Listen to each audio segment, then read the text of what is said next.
have a concept. You have a great concept. You guys are doing it, man, and it's an honor for me to just be, a small rock, man, in your mountain. I'm gonna pop a top in your honor. Mr. Doc Walker blessed us with his presence and knowledge.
That's right.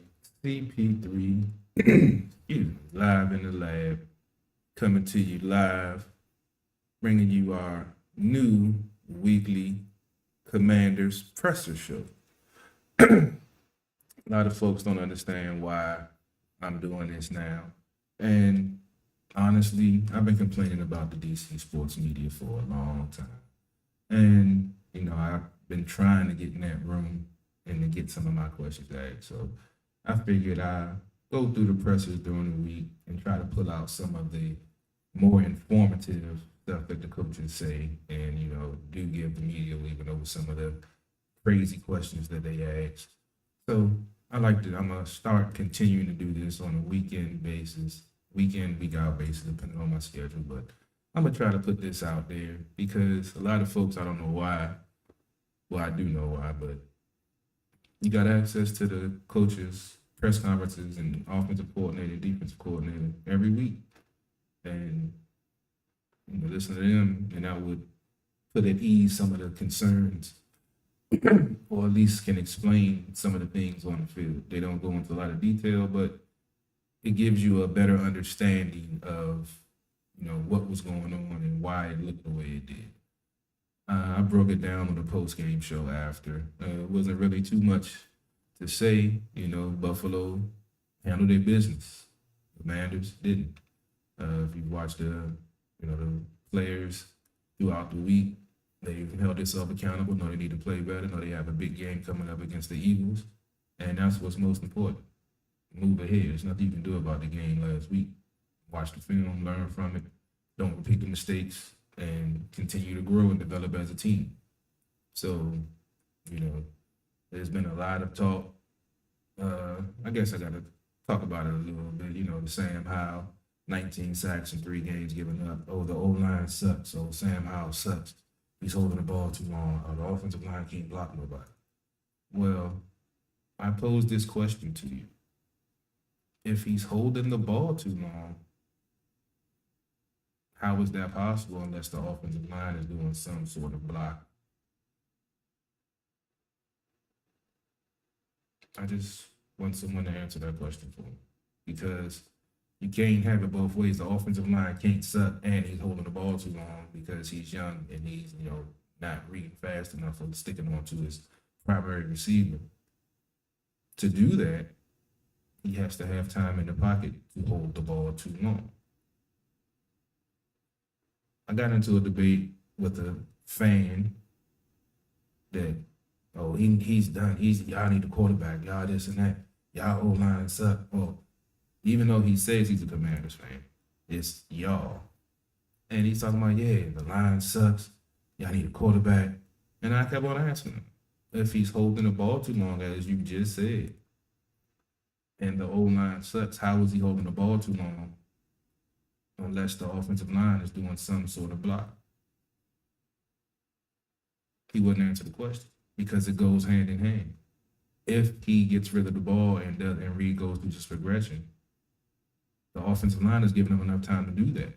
He's just not executing. So I'm not saying that the offensive line is stellar and, Pro Bowl this and All Pro that, but you can't have it both ways. He can't hold the ball too long and the offensive line suck. That's just football 1-on-1. So y'all can add that to y'all debate in the chat rooms and all that, because I don't go in there and type all them keys unless I'm bored. And I'm not bored right now. I'm very busy. But I just wanted to touch on that. Also wanted to touch on the defense. Definitely not getting any sacks. Only one quarterback hit. Josh Allen. He is a perennial MVP candidate, one of the top quarterbacks in the league. But yeah, I wasn't used to seeing it. Not getting any sacks and only one hit on the quarterback. And keys to victory said you got to make Josh uncomfortable. Josh wasn't uncomfortable at all out there. So, especially this game against Philly, in Philly, yeah, this is a major game, first division game. Philly playing well. We're playing not so well after the last game. So we definitely have to right the ship. Definitely have to play like they did last year when they went up there when Philly was 8-0. And put on a show on Monday night. They're going to have to be that focused, be that determined, execute, and play 60 minutes. But I'm not going to get too far ahead of myself, but I'm going to break all of that down in a pregame show Sunday morning around 10:30 before the 1 o'clock kickoff. And, I'll have post-game right after. Well, not right after, but between 30 and 45 minutes after the game is over. I will definitely be jumping on the air, do my post-game win, lose, or draw. And as always, appreciate y'all checking me out. I'm going to share it to the groups later. Just going to get it out because I got a networking event down in Ashburn trying to, cultivate some relationships. So appreciate y'all checking me out. Hope y'all had a good Friday. Don't get, party too hard. At the game on Sunday. Don't want to party too hard today and suffer tomorrow. They ain't gonna be right on Sunday for the game. So just some friendly advice. But about to get to the pressers. Let y'all check it out. It's about 13 minutes and 33 seconds to be exact. So check it out. Feel free to leave your comments in the chat box. And I'll get back to you if you have any questions or anything.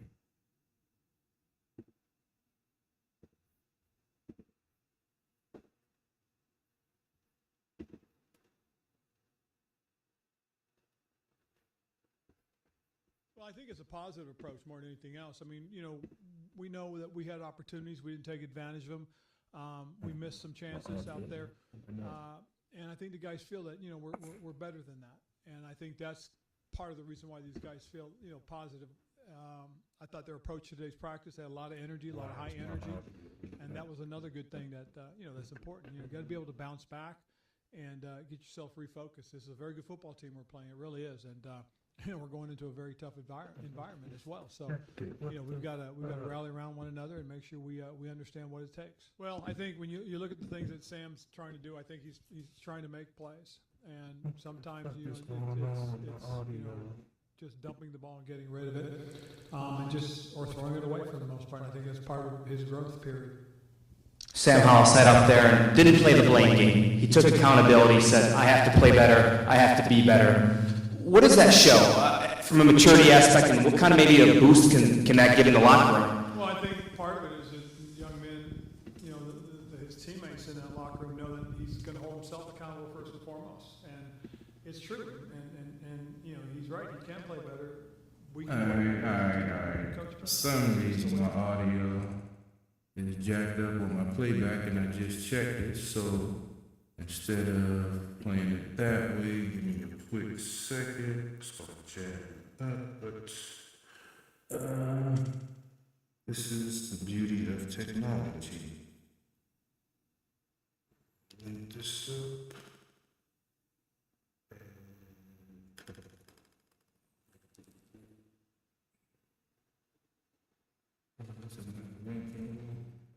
Bear with me, technical difficulties as always.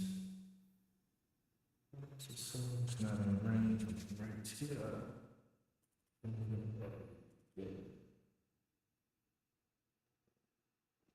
What does it make it to? It's not making it to my phone.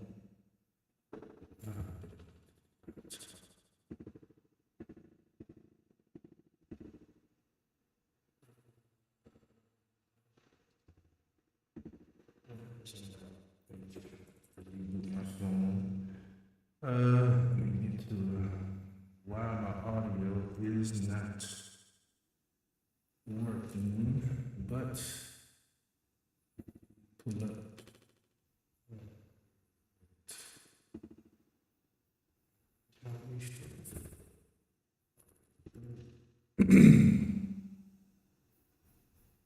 There we go. Rebooting my phone now. Hopefully, you should be able to at least get the audio up. I don't know why the YouTube all of a sudden volume went to shit because I just checked it before the show. Got a little technology sometimes. Right, might as well shut this down. Right. Why is my trackball simple to? It is not simple to my phone. Let's put a link to. This is linked to my other phone, which is stuck. Still linked.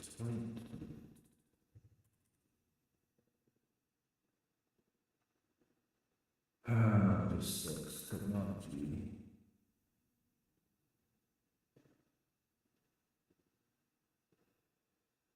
Why is it not linking? Try this one more time.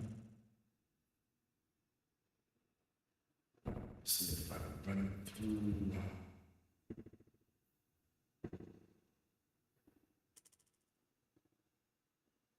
Trying to figure out what else could it be something to. It is not linked to my phone or to my laptop. It sucks. It definitely. It is. I mean, when you lose a football game like that, everybody's culpable. And just the fact that he's willing to get up there and tell everybody, hey, I can be better, that's important. And his teammates most certainly do appreciate that. Yes, there is a resilience to him that his teammates appreciate. And just kind of the way he handles himself as he walks around, the facility. And it's, he's just like any of the other players. One moment he's really serious about it and recognizing and understanding what he has to do.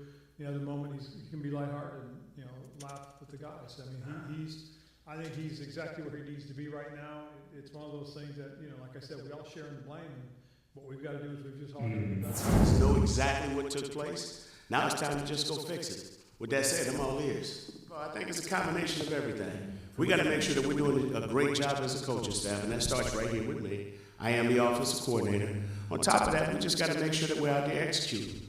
When it's all said and done with, we got a young quarterback. Still, our job is to make sure that we're continuing to grow. Now, there was some spurts. He did a hell of a job. You know what I mean? Then there was some opportunities. We didn't do such a great job. But that's the thing. When you're a team going through a season, you're going to have your highs and you're going to have your lows. This is when you find out who you are. This is when the resiliency has to pick up. We have to play great together as a unit. We can't pick and choose our moments, okay? And I'll say this again, that starts right here with me, all right? And so I got to make sure that our guys can fully have a grasp of what we want to accomplish. But at the end of the day, it's all about the 11 men who are on that field being accountable to one another, and us as a coaching staff being accountable to those players. And then once we start ironing out all these little things, everything will be all right. I mean, it's always a topic of discussion. At the end of the day, you just want every player in that locker room to have faith and confidence and belief in what we're doing. We just did play that. When it's all said and done, you have good days, you have bad days. When it's all said and done, my job is to make sure that we're doing everything, all right, to help us to drag our across the finish line. Obviously, I didn't do a great job. Whether we threw the ball, whether we ran it, okay? Obviously, we didn't do enough. So my job is to make sure that, hey, you know what? That doesn't happen again. My job is to clean up and we continue moving forward.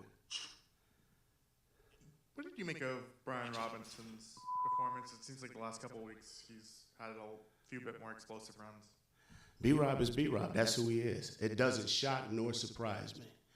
But at the end of the day, I tell you one thing B-Rob would love is that if we would have found a way to win that game together as a unit. One thing about this, you guys will understand this about me. I'm not about numbers. I'm all about our players, and I'm all about finding ways to win. So when it comes to the individual performances, yes, some guys stood out, but we didn't stand out together as a team, okay? And obviously on offense, we didn't do our part. So our job is to make sure that regardless of who has, quote unquote, a good stat game or who doesn't, at the end of the day, we got to fix it, corral it, make sure that everybody's on the same page, and then we get back to work and we figure it out. So I know B-Rob. B-Rob is a hell of a football player. But the only thing B-Rob right now is concerned about is this up-and-coming opponent. And, well, he's a second-year player, but he's a rookie quarterback, okay? And I'll keep using this line as long as I'm up here, okay? Sometimes it's the first time things have happened to him. And so you have to understand he's going through that experience. The best thing Sam did that game is that he played his way through it. That way now he can find out the good that he did, the bad that he did, and the indecisiveness that he did. But those things happen. No one wants to go out there and perform in that manner. But one thing I am proud of, I'm proud of the kid because, yes, he did have some sparks, okay? I'm proud of our group because when it was all said and done, we found a way to move the ball down the field. Obviously, we didn't finish in the end zone like I wanted to, but we found a way to move the ball. And so when you do stuff like that, you celebrate the little things, and you make sure that you're giving your guys that positive feedback, but also being realistic with them about playing hard, playing consistent, making sure that we're not taking turns breaking down throughout the course of the game. And we talk about this all the time. Sometimes it'd be nice just to line up and play against the opponent rather than playing against ourselves and beating ourselves and playing against the opponent. That's pretty tough. So I would like to see us to go out and compete this week against the Philadelphia Eagles, which I'm pretty sure our guys will be fired up.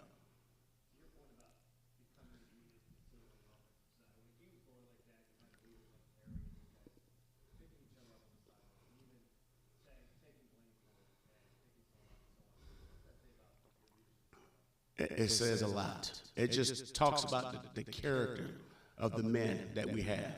And that's what I love and appreciate about these guys. Because some of those guys, I called that night just to check in on them and see how they were doing. Because sometimes we can get caught up in the moment of what took place. But when you go back at it, obviously it's still ugly. But there is some good that we did.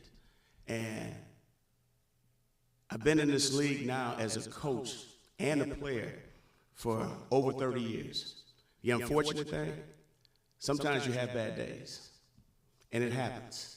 Now, okay, the only thing I'm measuring is to see how we respond.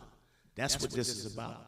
You're going to have highs and lows. Championship teams find ways to work through those tough times. And that's the thing that we have to continue to do. We got to continue to persevere through adversity and find a way to collectively drag our across the finish line by doing it the right way.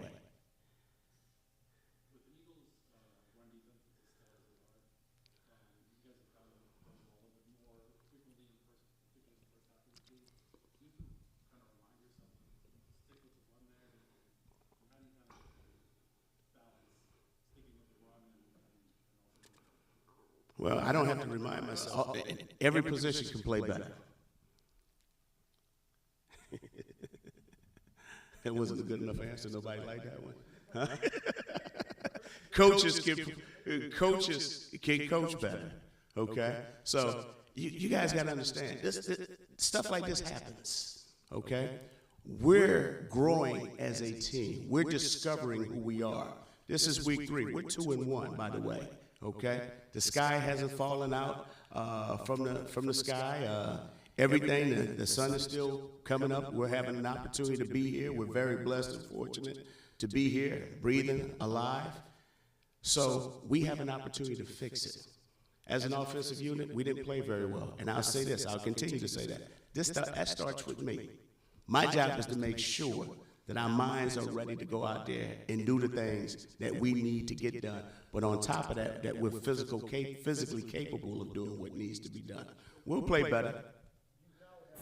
Yeah, every week, put the plan together and go to execute the best you can.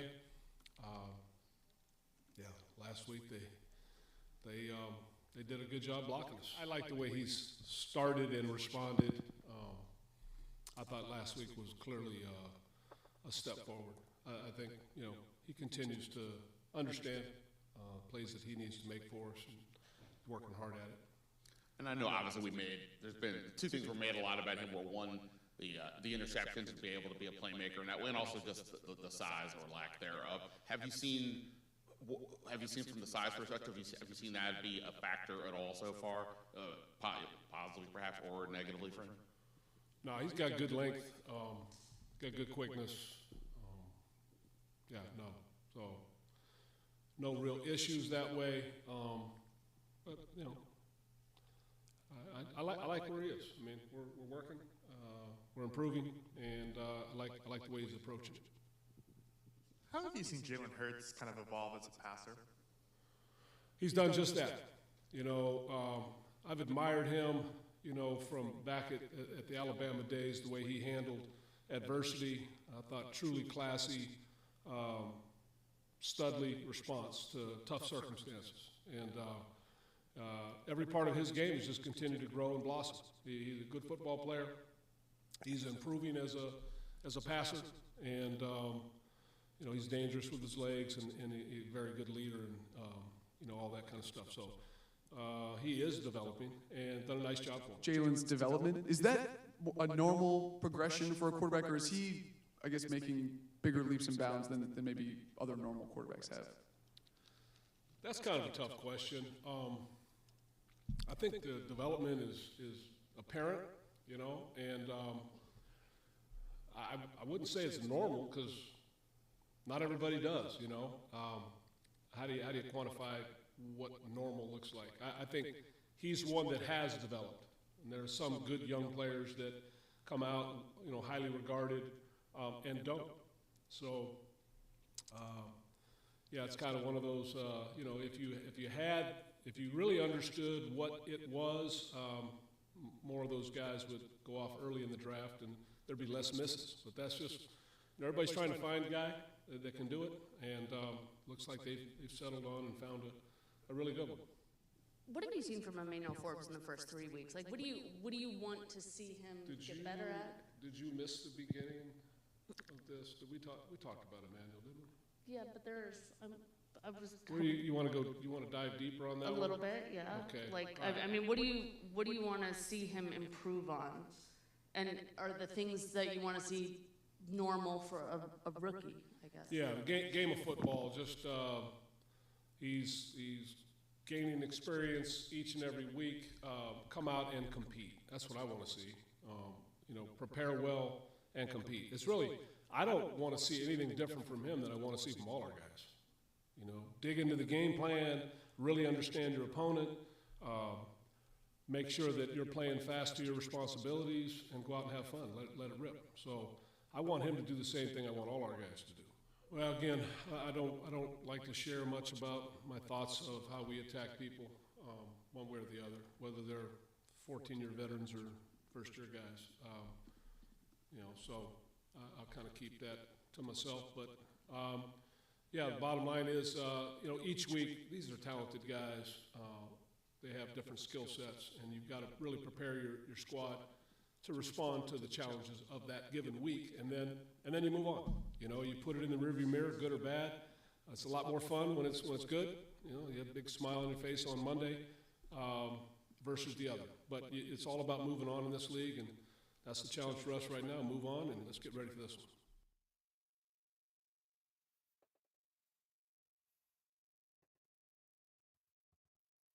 That pretty much sums it up.